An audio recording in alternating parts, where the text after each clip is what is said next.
এখন আমরা জানব আমেরিকার ১৬তম প্রেসিডেন্ট আব্রাহাম লিঙ্কনের জীবনী নিয়ে আলোচনা করব। আব্রাহাম লিঙ্কন ১২ই ফেব্রুয়ারি ১৮০৯ সালে জন্মগ্রহণ করে ১৫ই এপ্রিল ১৮৬৫ সালে মৃত্যুবরণ করে। একজন মার্কিন রাজনীতিবিদ ও আইনজীবী ছিলেন। তিনি ১৮৬১ সাল থেকে ১৮৬৫ সালে তার হত্যার আগ পর্যন্ত মার্কিন যুক্তরাষ্ট্রের ১৬তম রাষ্ট্রপতি ছিলেন। নৈতিক, সাংস্কৃতিক, সাংবিধানিক এবং রাজনৈতিক সংকট তিনি আমেরিকাকে নেতৃত্ব দিয়েছিলেন। তিনি ইউনিয়ন সংস্করণ, দাসত্ব বিলোপ, ফেডারেল সরকারকে মজবুত, মার্কিন যুক্তরাষ্ট্রের অর্থনীতিকে আধুনিকরণে সফল হন। লিঙ্কন কাঠের গুঁড়ি দিয়ে তৈরি একটি ঘরের দারিদ্রতার মধ্যে জন্মগ্রহণ করেছিলেন। মূলত ইন্ডিয়ানার সীমান্তে বেড়ে ওঠেন। তিনি স্বশিক্ষিত ছিলেন, যার পেছনে অনুপ্রেরণা দিয়েছিলেন তার বাবা-মা। তিনি মূলত তার বাবার জন্যই পড়াশোনা চালিয়ে যেতে গেছেন শত দারিদ্র্যের মধ্যেও।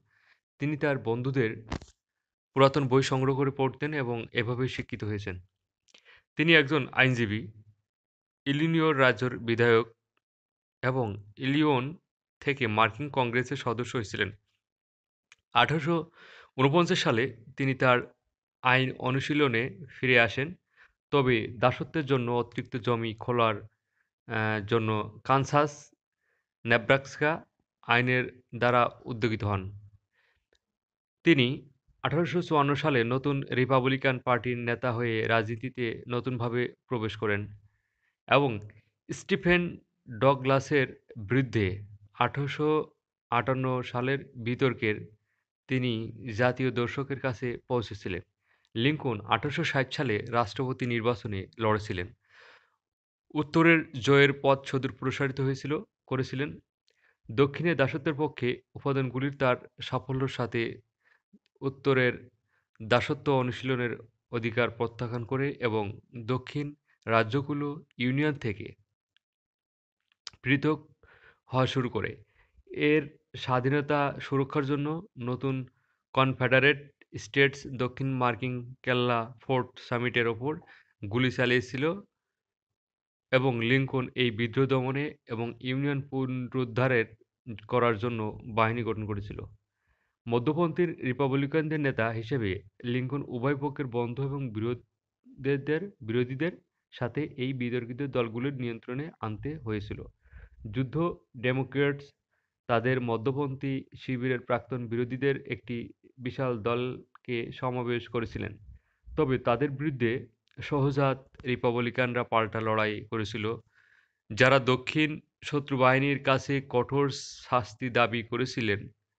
যুদ্ধবিরোধী ডেমোক্র্যাটরা, যাকে কভারহেডস বলা হয়, তাকে তুচ্ছ করে এবং দুর্নীতিহীন কনফেডারেটপন্থী উপাদানগুলির তার হত্যার পরিকল্পনা করেছিল। লিঙ্কন তাদের পারস্পরিক শত্রুতা কাজে লাগিয়ে রাজনৈতিক পৃষ্ঠপোষকতা সাহায্যে তাদের বিতরণ করে মার্কিন জনগণের কাছে আবেদন জানিয়ে দলগুলোকে পরিচালনা করেছিলেন। তার ঐতিহাসিক গেটিবার্গের ভাষণের ফলে তিনি প্রজাতন্ত্রবাদ, সম-অধিকার, স্বাধীনতা এবং গণতন্ত্রের প্রবক্তা হয়ে ওঠেন। তিনি দক্ষিণের জেনারেলদের ওপর নিষেধাজ্ঞা এবং অবরোধ দিয়ে সেখানকার বাণিজ্য প্রভাব ফেলার মাধ্যমে যুদ্ধের কৌশলে এগিয়ে যান। তিনি হাবিয়াস কর্পাসকে সাময়িক বরখাস্ত করেছিলেন। তিনি ট্রেড বিষয়কে অবজ্ঞা করে ব্রিটিশদের হস্তক্ষেপকে এড়িয়ে গেছেন। তিনি তার মুক্তি ঘোষণা এবং সেনাবাহিনী প্রাক্তন দাসদের রক্ষা এবং নিয়োগের আদেশ দিয়ে দাসত্বের অবসান ঘটিয়েছিলেন। তিনি সীমান্ত রাজ্যগুলির দাসত্ব নিষিদ্ধ করার জন্য উৎসাহিত করেছিলেন এবং মার্কিন যুক্তরাষ্ট্রের সংবিধান ক্রোধ সংশোধনী প্রচার করেছিলেন, যা দেশজুড়ে দাসত্বকে নিষিদ্ধ করেছিলেন। লিঙ্কন তার নিজের পুনরায় নির্বাচন প্রচার সফলভাবে পরিচালনা করেছিলেন। তিনি যুদ্ধ বিধ্বস্ত জাতিকে পুনর্মিলনের মাধ্যমে সুস্থ করার চেষ্টা করেছিলেন অ্যাপোমাটিক্স যুদ্ধ শেষে হওয়ার কয়েকদিন পর ১৮৬৫ সালে ১৪ এপ্রিল লিঙ্কন তার স্ত্রী মেরির সাথে ফোর্ডের থিয়েটারে একটি নাটকে অংশ নিয়েছিলেন। তখন চুক্তিবদ্ধ জন উইক উইলকস বুথ তাকে হত্যা করেছিলেন। তার বিবাহের পরে তার ৪ পুত্র জন্ম হয়েছিল। তাদের মধ্যে দুজন মারা যাওয়ার তাদের ও মেরির ওপর প্রচণ্ড মানসিক প্রভাব ফেলেছিল। লিঙ্কনকে মার্কিন যুক্তরাষ্ট্রের শহীদ নায়ক হিসেবে স্বাক্ষর করা হয়। তিনি ধারাবাহিকভাবে আমেরিকার ইতিহাসের অন্যতম সেরা রাষ্ট্রপতি হিসেবে স্থান পান। আব্রাহাম লিঙ্কন একজন রুচিপূর্ণ ব্যক্তিত্বের অধিকারী ছিলেন, যার পরিচয় পাওয়া যায় তার একটি চিঠির দ্বারা, যেটি তিনি পাঠিয়েছিলেন তার পুত্রের শিক্ষকের কাছে। মাননীয় মহাশয়, আমার পুত্রকে জ্ঞান অর্জনের জন্য আপনার কাছে প্রেরণ করলাম। তাকে আদর্শ মানুষ হিসেবে গড়ে তুলবেন, এটাই আপনার কাছে আমার বিশেষ দাবি। আমার পুত্রকে অবশ্যই শেখাবেন, সব মানুষ ন্যায়পরায়ণ নয়, সব মানুষ সন্তুষ্ট নয়। তাকে এও শেখাবেন, প্রত্যেক বদমাইশের মাঝেও একজন বীর থাকতে পারে। প্রত্যেক স্বার্থপর রাজনীতিকের মাঝেও একজন নিঃস্বার্থ নেতা থাকে। তাকে শেখাবেন, প্রত্যেক শত্রুর মাঝে একজন বন্ধু থাকে। আমি জানি এটা শিখতে তার সময় লাগবে, তবুও যদি পারেন তাকে শেখাবেন, $৫টি কুড়িয়ে পাওয়ার চেয়ে একটি উপার্জিত ডলার অধিক মূল্যবান। এও তাকে শেখাবেন কিভাবে পরাজয়কে মেনে নিতে হয় এবং কিভাবে বিজয়োল্লাস উপভোগ করতে হয়। হিংসা থেকে দূরে থাকার শিক্ষাও তাকে দেবেন। যদি পারেন নীরব হাসির গোপন সৌন্দর্য তাকে শেখাবেন। সে যেন আগেভাগেই এই কথা বুঝতে শেখে যারা পীড়নকারী তাদের সহজে কাবু করা যায়। বইয়ের মাঝে কী রহস্য লুকিয়ে আছে তাও তাকে বুঝতে শেখাবেন। আমার পুত্রকে শেখাবেন, বিদ্যালয়ে নকল করার চেয়ে অকৃতকার্য হওয়া অনেক বেশি সম্মানজনক। নিজের ওপর তার যেন সুমহান আস্থা থাকে। এমনকি সবাই যদি সেটাকেও ভুল মনে করে।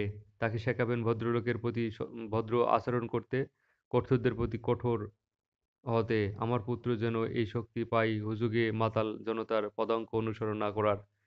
সে যেন সবার কথা শোনে এবং তার সত্যর পর্দায় থেকে যেন ভালোটাই শুধু গ্রহণ করে। এই শিক্ষা তাকে দেবেন। সে যেন শেখে দুঃখের মাঝে কিভাবে হাসতে হয়, আবার কান্নার মাঝে যে লজ্জা নেই এই কথা তাকে বুঝতে শেখাবেন। যারা নির্দয়, নির্মম তাদের সে ঘৃণা করতে শেখে আর অতিরিক্ত আরাম-আয়েশ থেকে সাবধান থাকে। আমার পুত্রের প্রতি সদয় আচরণ করবেন, কিন্তু সোহাগ করবেন না, কেননা আগুনে পুড়েই ইস্পাত খাঁটি হয়। আমার সন্তান যেন অধৈর্য হওয়ার সাহস না থাকে, তাকে যেন তার সাহসী হওয়ার ধৈর্য থাকে। তাকে এই শিক্ষাও দেবেন, নিজের প্রতি তার যেন সুমহান আস্থা থাকে, আর তখনই তার সুমহান আস্থা থাকবে মানবজাতির প্রতি। শ্রদ্ধেয় সালাম, আব্রাহাম লিঙ্কন। ধন্যবাদ সবাইকে পুরো বিষয়টি জানার জন্য বা দেখার জন্য। সুস্থ থাকবেন, ভালো থাকবেন। আল্লাহ হাফেজ।